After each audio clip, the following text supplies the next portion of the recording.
जय श्री राधा कृष्णा। 14 वर्ष के वनवास के बाद जब भगवान राम वापस अयोध्या आए तो अगस्त ऋषि उनसे मिलने आए और लंका युद्ध की चर्चा छिड़ गई। भगवान राम ने उन्हें बताया कि कैसे उन्होंने रावण और कुंभकर्ण जैसे उग्र नायकों को मार डाला और लक्ष्मण ने इंद्रजीत और अतिकाय जैसे कई शक्तिशाली असुरों को भी मार डाला। तब अगस्त ऋषि ने कहा, बेशक रावण और कुंभकर्ण बहुत वीर थे, लेकिन सबसे बड़ा असुर मेघनाद था।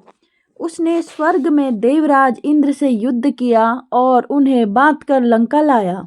जब ब्रह्मा ने मेघनाद से उसे छोड़ने के लिए कहा तो इंद्र को मुक्त कर दिया गया।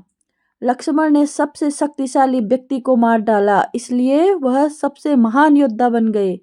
अगस्त ऋषि से भाई की वीरता की प्रशंसा सुनकर भगवान राम बहुत प्रसन्न हुए, लेकिन उनके मन में यह जिज्ञासा उठ रही थी कि अगस्त ऋषि ऐसा क्यों कह रहे हैं कि इंद्रजीत का वध रावण से भी अधिक कठिन था। भगवान राम की जिज्ञासा को शांत करने के लिए अगस्त ऋषि ने कहा कि इंद्रजीत को वरदान था कि उसे कोई व्यक्ति मार सकता है जो 12 वर्षों तक सोया नहीं था और 12 वर्षों तक कुछ भी नहीं खाया था। अगस्त ऋषि की बातें सुनकर भगवान राम ने कहा, मैं वनवास काल के दौरान 14 वर्ष तक नियमित रूप से लक्ष्मण के हिस्से के फल और फूल उन्हें दिया करता था। मैं सीता के साथ एक कुटिया में रहता था, बगल की कुटिया में लक्ष्मण थे। फिर उन्होंने सीता माता का चेहरा भी नहीं देखा और 12 साल तक सोए नहीं, यह कैसे संभव।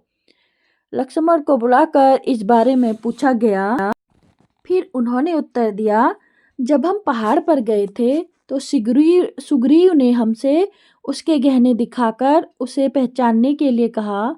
मुझे उसके पैरों पर नुपुर के अलावा कोई भी आभूषण नहीं पहचाना, क्योंकि मैंने कभी उसकी ओर देखा ही नहीं। जब आप और देवी सीता कुटिया में शयन करते थे तो मैं सारी रात बाहर पहरा देता था। जब नींद ने मेरी आंखों पर कब्जा करने की कोशिश की तो मैंने अपने बालों से मेरी आंखों को अवरुद्ध कर दिया था।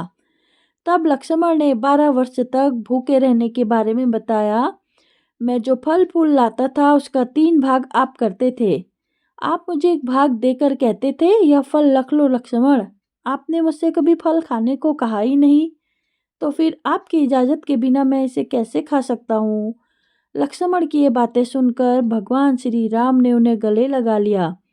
यही कारण था कि इन कठोर प्रतिज्ञाओं के कारण ही वे मेघनाद को मारने का साहसी कार्य कर सके और वीर योद्धा कहलाए। जय श्री राम, जय श्री राधे कृष्णा। हरे कृष्णा हरे कृष्णा।